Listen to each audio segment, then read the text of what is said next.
Boa tarde, pessoal. Boa tarde a todos mais uma vez aqui no Metrópole Saúde agora. Ficaremos juntos até as 5 da tarde. Como anunciei agora há pouco, a gente vai falar a respeito de câncer de colo de útero com a doutora Lívia Andrade, ela que é coordenadora do Serviço de Oncologia do Hospital Santa Isabel, também médico oncologista. Já está aqui para conversar conosco sobre esse assunto. Boa tarde, doutora Lívia. Seja bem-vinda. Boa tarde, é um prazer estar aqui com vocês.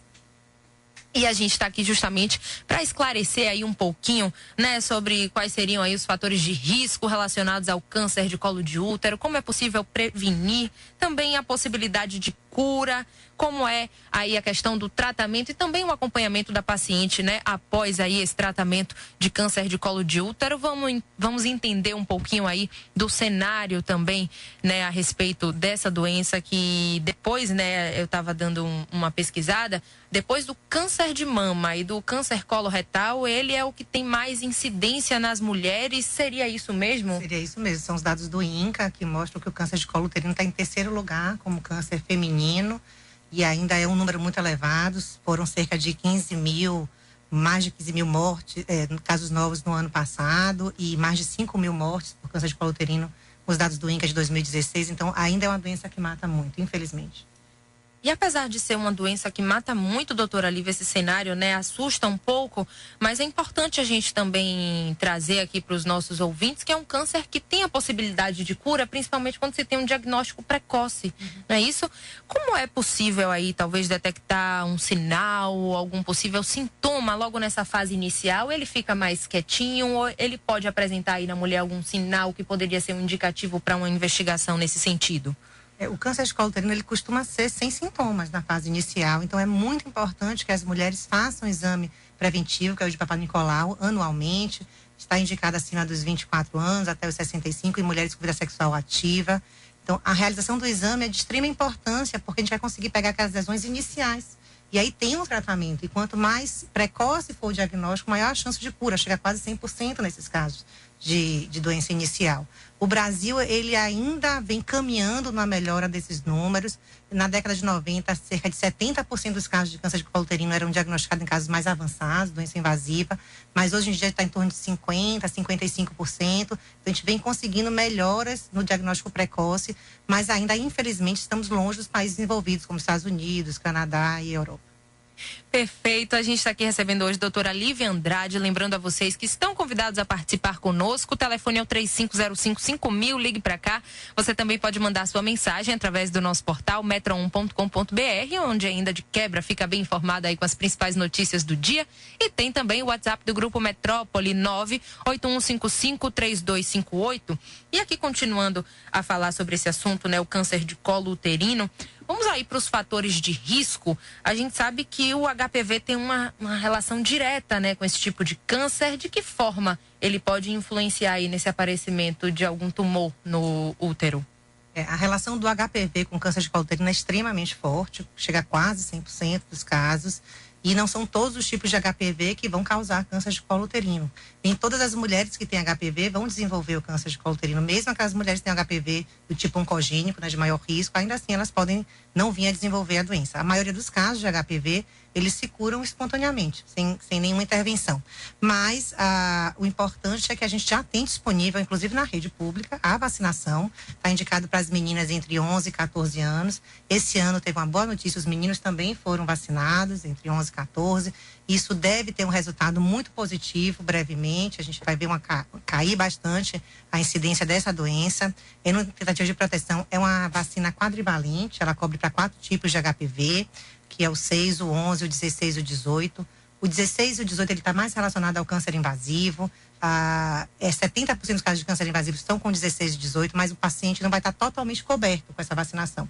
Mas ainda tem alguns subtipos que podem causar o câncer de colo uterino. Então, é importante que se faça a prevenção, se faça o exame de Papa Nicolau anualmente nas mulheres de vida sexual ativa, para que a gente possa cobrir melhor essa população.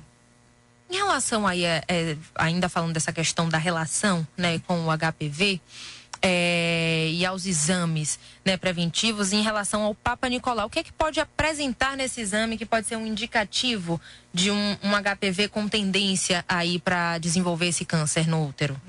Existem exames que vão tentar detectar o HPV nesse material que vai ser colhido, mas uma lesão no colo uterino que não cicatriza, então é tratada, ela persiste lá, ela não teve uma resolução completa, isso é um indicador de que talvez a gente esteja lidando com a doença ou uma doença inicial, um NIC, ou até um tumor invasivo. E aí, em alguns casos, está indicada a retirada ex-séries, que a gente chama dessa lesão, para ser avaliada melhor e tratada também. Então, existem alguns sinais que possam levar o ginecologista a desconfiar de que está lidando com a doença neoplasma, a doença maligna ali naquele caso. Lembrar que nem toda lesão de colo uterino é HPV, é câncer, a maioria não é. Então, não é para a paciente ficar assustada com um resultado como esse. E o tratamento nessa fase inicial é extremamente conservador e efetivo. Então é importante separar as duas coisas, né? O diagnóstico de HPV é uma coisa e o diagnóstico de câncer uterino é outra coisa, até que se chegue nessa segunda etapa, ainda tem um caminho, né, que é possível a gente tratar, a gente curar essa paciente aí do HPV e não chegarmos a esse estágio do câncer, seria isso? Exatamente. Não, a gente não tem um tratamento para o HPV, infelizmente, né? A gente, uma vez detectado o HPV, a gente não tem um tratamento que faça com que ele desapareça, mas a gente tem como acompanhar lesões para que não se torne um câncer ou então que você tire na fase muito inicial para você não ter problema nenhum no futuro. No caso esse de tirar, né, do momento inicial que a gente está falando, seriam aqueles procedimentos que a gente ouve falar como cauterização, né, raspagem do colo uterino, seriam esses procedimentos que evitariam esse estágio aí avançar? Existe. A depender do tipo de lesão, você pode fazer uma cauterização, uma retirada da lesão. Em alguns casos você pode partir até para a conização, que é a retirada somente do colo uterino e preserva o útero da mulher, já que ela pode estar na fase ainda que vai ter gestações. Então, existem vários tipos de cirurgia que vão ser decididos de acordo com o tipo de lesão que você tem e na fase também de vida da mulher, né? Se ela ainda tem que preservar o útero para ter gestações futuras, isso vai ser feito. Infelizmente, nos casos mais invasivos, as cirurgias não conseguem ser tão conservadoras. São cirurgias extremamente amplas, com retirada de útero, ovário, trompa, gânglios em volta. Então, são cirurgias grandes. E também, muitas vezes, a cirurgia tem que ser complementada com radioterapia, com quimioterapia. Então, é um tratamento muito maior e a chance de cura, infelizmente, ainda é menor nesses casos. Então, o ideal é que a gente evite chegar nesse momento.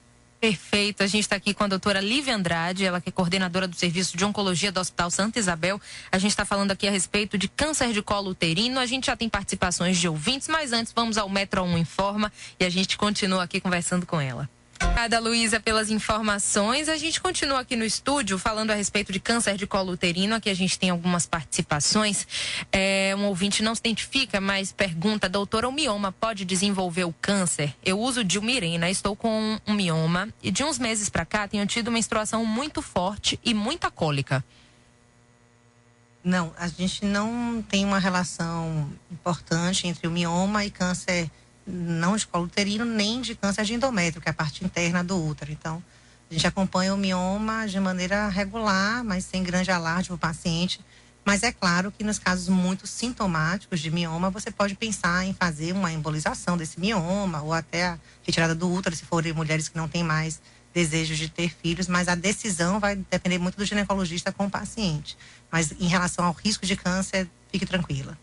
E aproveitando aí a pergunta da ouvinte, né, ela não se identificou, a gente poderia trazer aqui outros fatores de risco relacionados ao câncer de colo uterino? Falamos do HPV, que tem aí uma incidência, né, de quase 100%, como a gente pontuou agora há pouco, mas teriam outros fatores que poderiam colaborar para o aparecimento desse tipo de tumor?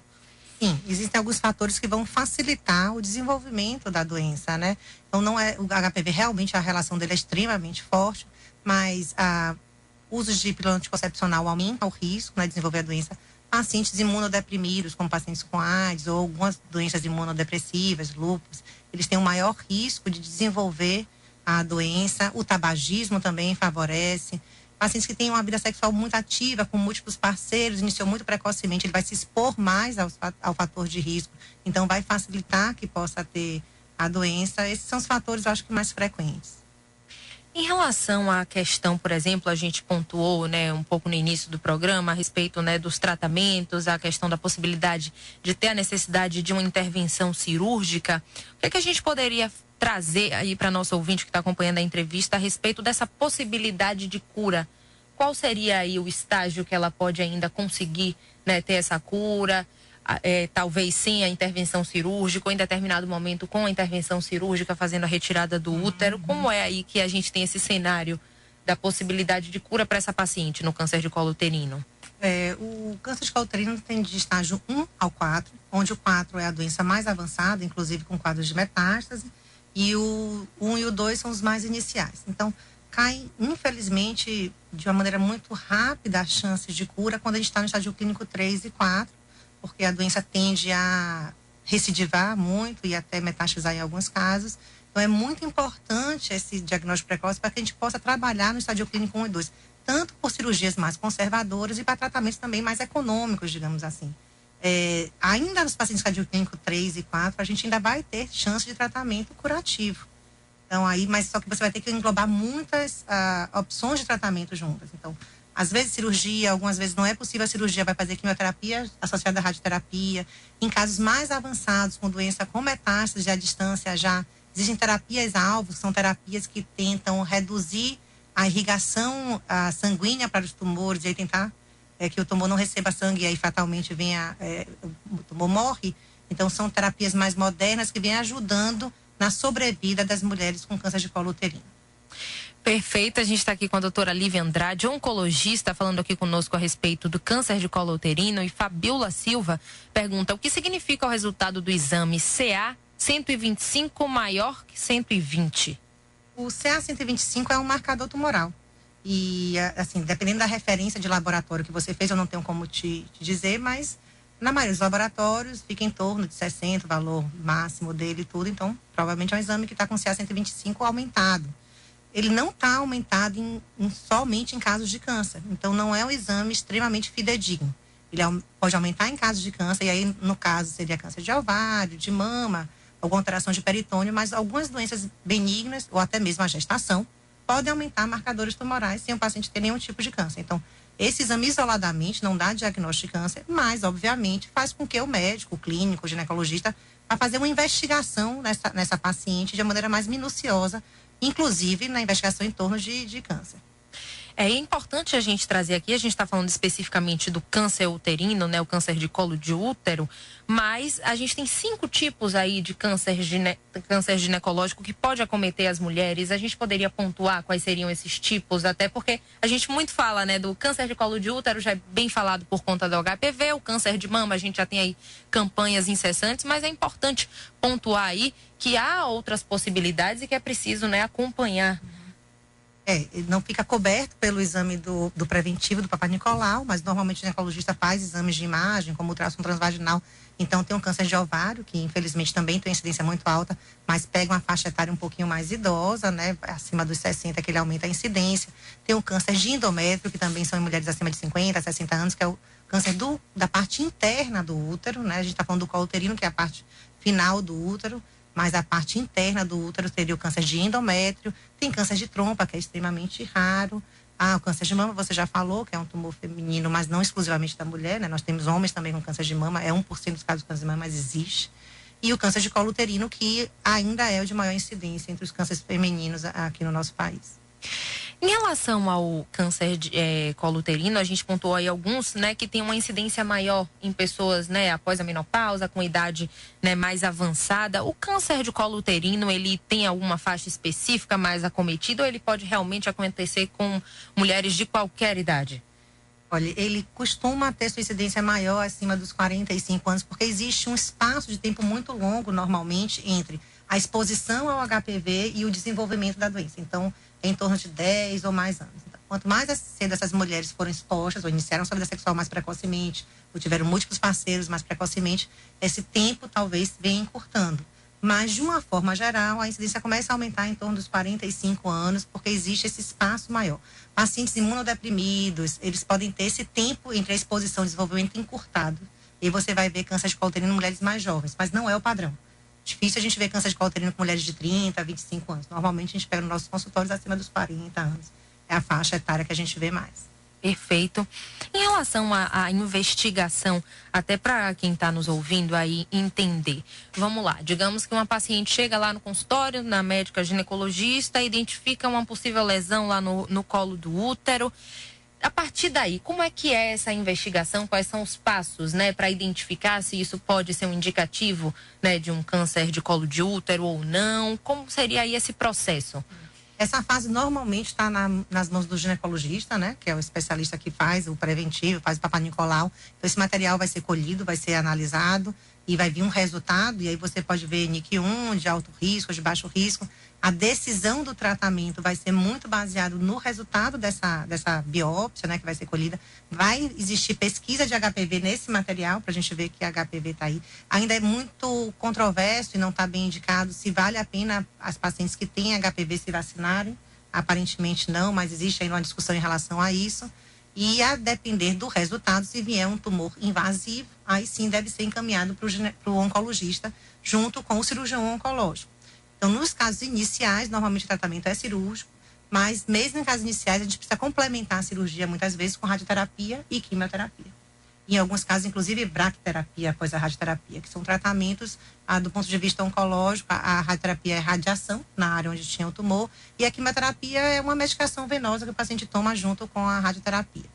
Em casos mais avançados, infelizmente, a cirurgia às vezes não é mais um caminho, a gente não tem como cirurgicamente retirar toda aquela lesão que tem ali, e normalmente se parte para a radioterapia associada à quimioterapia, mas é como eu disse anteriormente, a chance de cura já fica mais reduzida nesses quadros. Mais distante, né?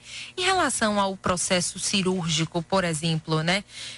A gente pontuou aí agora a respeito de, por exemplo, ter a necessidade também no estágio inicial de uma cirurgia. Nesse caso, é preciso retirar totalmente o útero ou há a possibilidade de, por exemplo, preservar a mulher nesse sentido?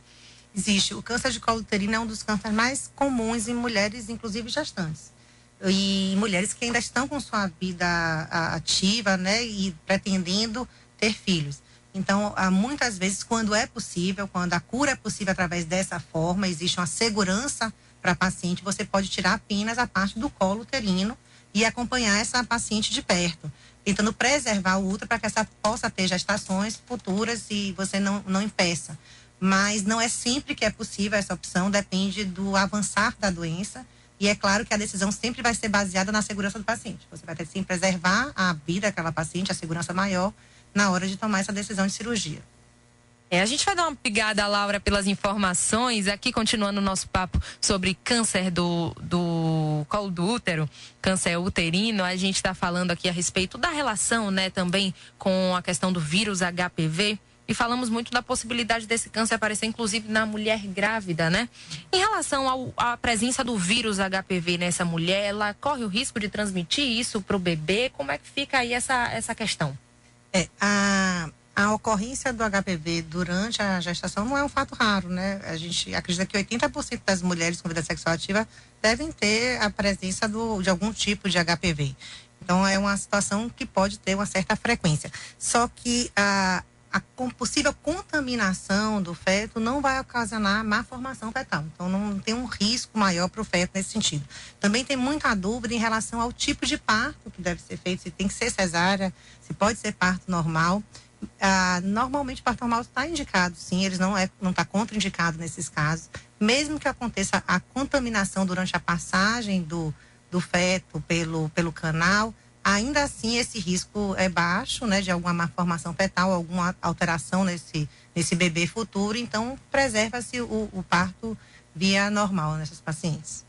Perfeito. Aqui tem participação de um ouvinte que diz o seguinte: há cerca de 6 anos, uma colega apresentou NIC grau 1 devido ao HPV. Fez um LIP, a lesão sumiu, mas continua com o HPV. Ela pode tomar a vacina? A gente falou até agora há pouco dessa questão da indicação, né? Ela fez o tratamento correto, normalmente está indicado mesmo, a retirada da lesão, que é o LIP, e não tem um tratamento ainda efetivo para sumir com o HPV, uma vez que o paciente esteja infectado. Existe muita controvérsia se vale a pena a gente vacinar as mulheres que já têm o HPV ou não, para poder tentar proteger de outros subtipos, mas isso aí não está ainda muito bem estabelecido.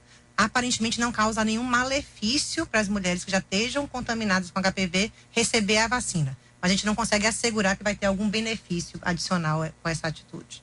Pronto, tá aí respondido para nosso ouvinte. Aproveitando que a gente ainda está falando dessa relação, né? HPV, câncer de colo de útero. Mais um pouquinho no início, falamos a respeito, né, dessa investigação, quando a paciente chega, por exemplo, ainda no consultório da ginecologista, aparece alguma lesão, vai investigar, fazer a biópsia.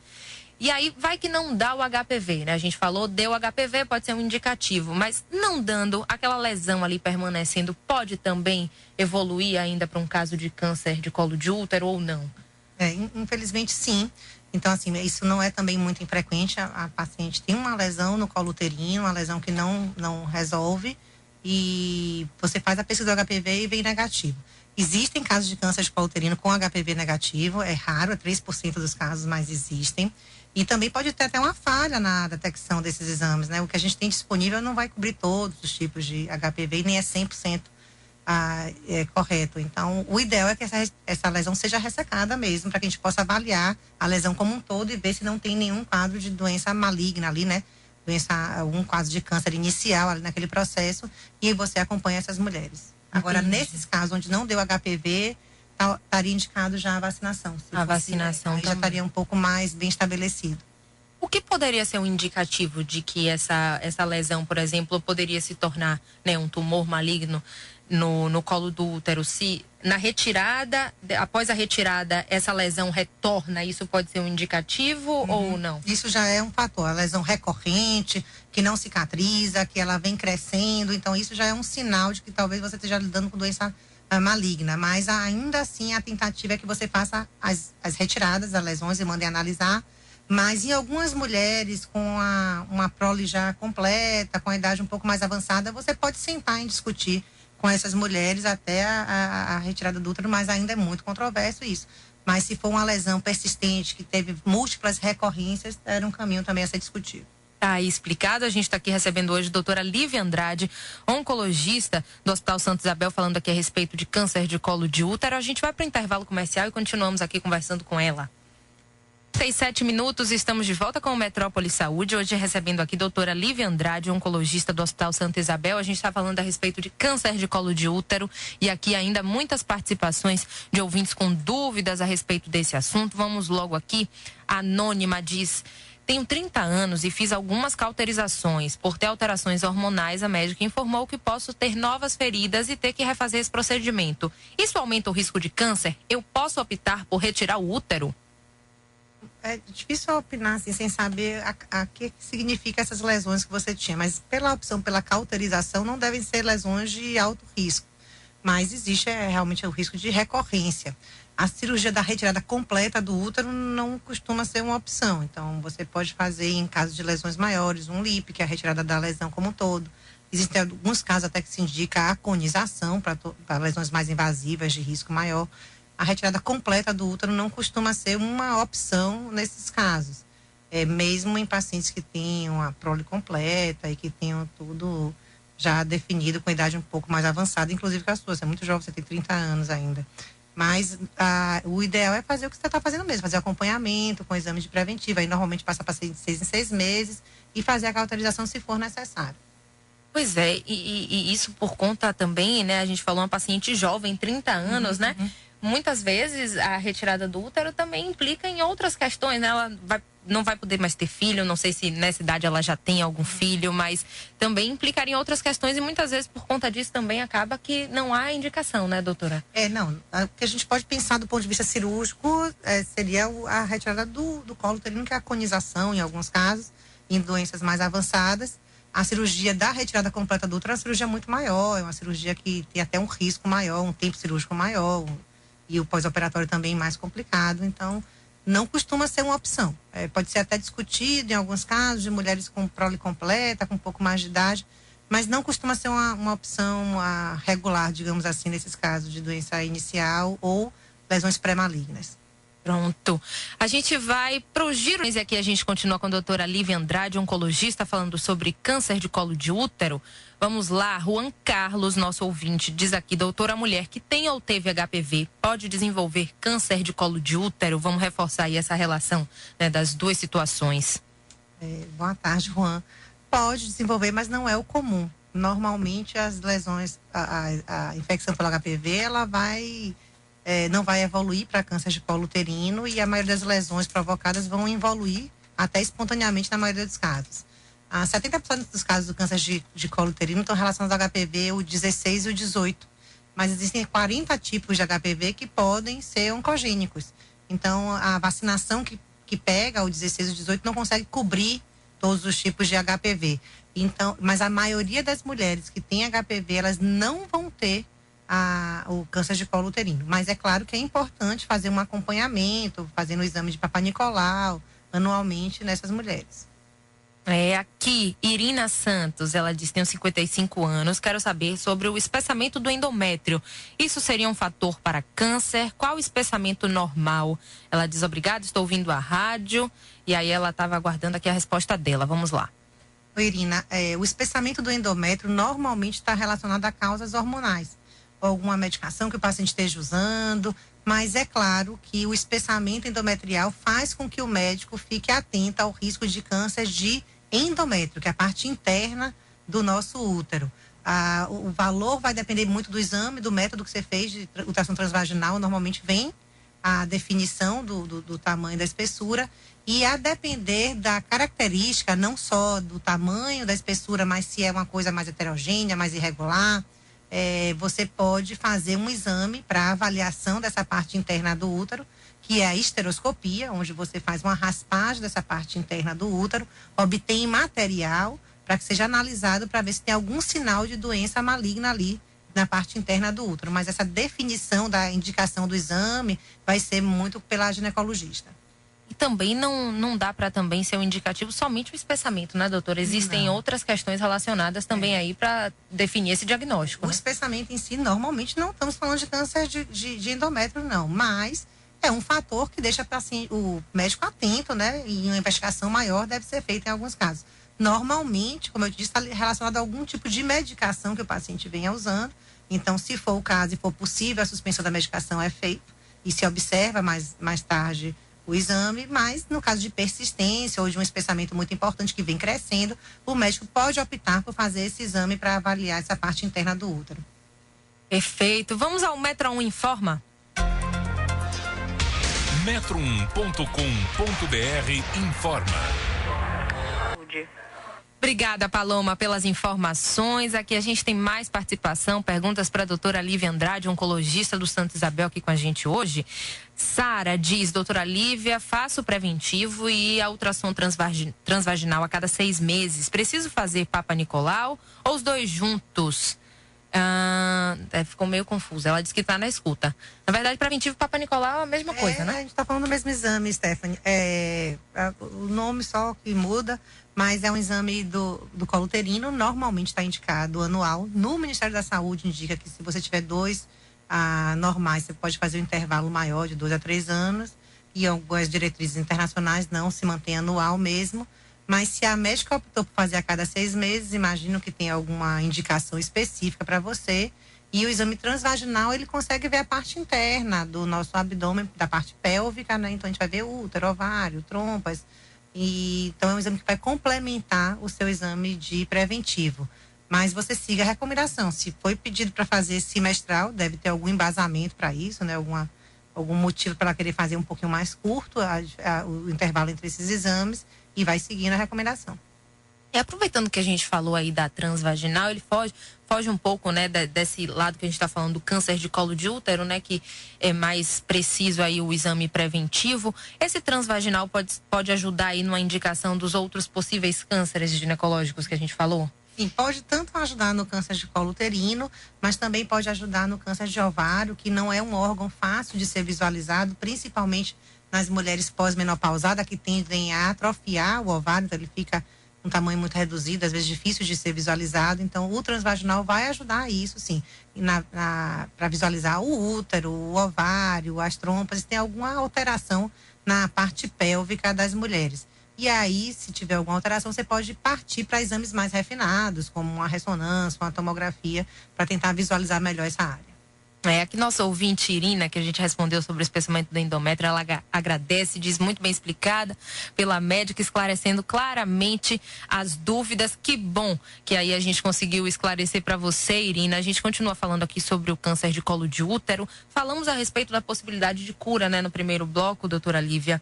Em relação ao acompanhamento depois do tratamento, né, o que é que a paciente precisa, né, ir no oncologista, com que regularidade, de que forma acontece esse acompanhamento? O acompanhamento, normalmente, na fase inicial, nos 2 primeiros anos após o término do tratamento, seja ele cirúrgico, ou quimioterapia com radioterapia, ou ambos, a cada 3 meses, 3 a 4 meses, faz-se exames de imagem, tomografia, exames locorregionais, que a gente chama, que é o exame com espectro, onde o ginecologista vai olhar a parte interna, e a gente vai espaçando a depender do acompanhar. Então, nos 2 primeiros anos, a cada 3 a 4 meses. Depois do 2º ao 5º ano, a cada 6 meses. A partir do 5º ano, você pode fazer o acompanhamento anual. Ela vai entrar mais ou menos como a maioria da população. Mas, normalmente, o acompanhamento com o oncologista se dá dessa forma. Com exames de imagem, exames locorregionais, exames de sangue e exame físico. Perfeito. Em relação a, por exemplo, né, a gente falou aí dessa questão do tratamento e das combinações das terapias, né, da possibilidade, né, de não só fazer o procedimento cirúrgico, mas também entrar com a radioterapia, uma quimioterapia. Eles podem ser todos combinados de uma vez e haveria alguma contraindicação, por exemplo, para algum paciente não poder realizar alguma dessas terapias? Uhum. A cirurgia, quando acontece, acontece nos casos mais iniciais, né? E ela pode ser contraindicada pela situação clínica do paciente. Tem alguns pacientes que não têm condições cirúrgicas, mesmo por alguma outra doença, alguma outra morbidade. E aí você pode partir para fazer a quimioterapia associada à radioterapia. A radioterapia normalmente tem umas restrições menores, né? A não ser que a mulher já tenha irradiado aquela área já previamente por algum outro problema, mas normalmente a radioterapia é mais fácil da gente conseguir assegurar. A quimioterapia, existem algumas restrições, principalmente pacientes que têm alteração da função do rim, ou então não tem uma condição de exames de sangue que permita a gente fazer a quimioterapia, a gente pode não conseguir fazer o tratamento da forma desejada. Após a radioterapia, em alguns casos está indicada a braquiterapia, que é uma radioterapia localizada, um pouco mais intensa, como complemento.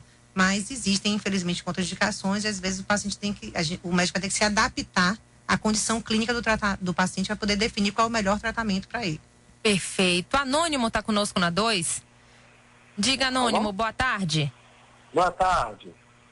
Porque a minha mãe, ela fez vários exames de vista, já usou 3 óculos. Ela teve um problema de um derrame, mas foi uma coisa que não deixou sequela.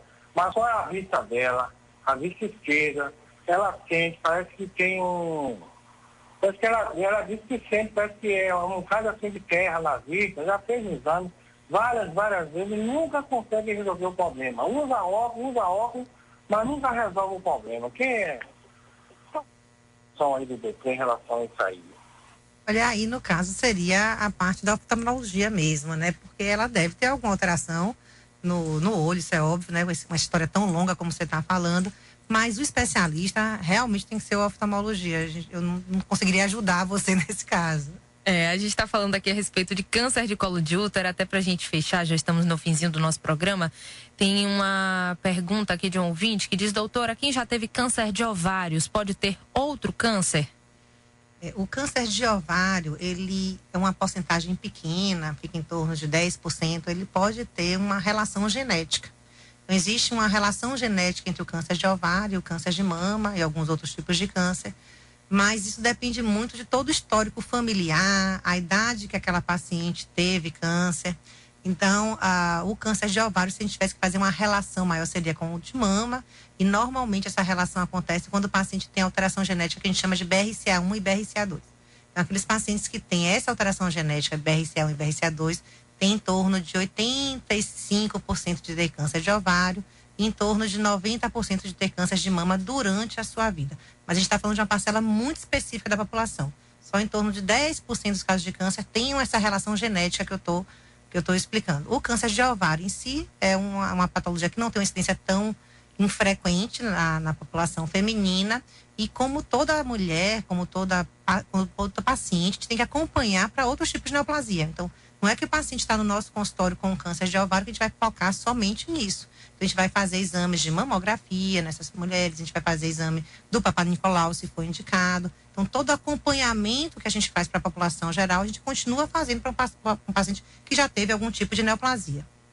Perfeito, está explicado. A gente conversou hoje com a doutora Lívia Andrade, oncologista, coordenadora do serviço, de oncologia do Hospital Santa Isabel, aqui conosco hoje. Queria agradecer sua presença aqui, doutora Lívia, e pelos esclarecimentos também aos nossos ouvintes que ficaram aqui conosco até as 5 da tarde. Boa tarde e até a próxima. Boa tarde, eu que agradeço. Pois é, pessoal, agora vem aí na nossa programação o Jornal da Cidade, segunda edição. Fiquem conosco, porque hoje, como sempre, um dia especial, terça-feira, doutora Gilda Fux aqui conosco, CREMEB 1930, já postos aí para responder as perguntas de vocês. Então já podem começar a mandar daqui a pouquinho o Jornal da Cidade, segunda edição. Eu vou começar a mandar daqui a pouquinho o Jornal da Cidade, segunda edição. Eu vou começar a mandar daqui a pouquinho o Jornal da Cidade, segunda edição. Eu vou começar a mandar daqui a pouquinho o Jornal da Cidade, segunda edição. Eu vou começar a mandar daqui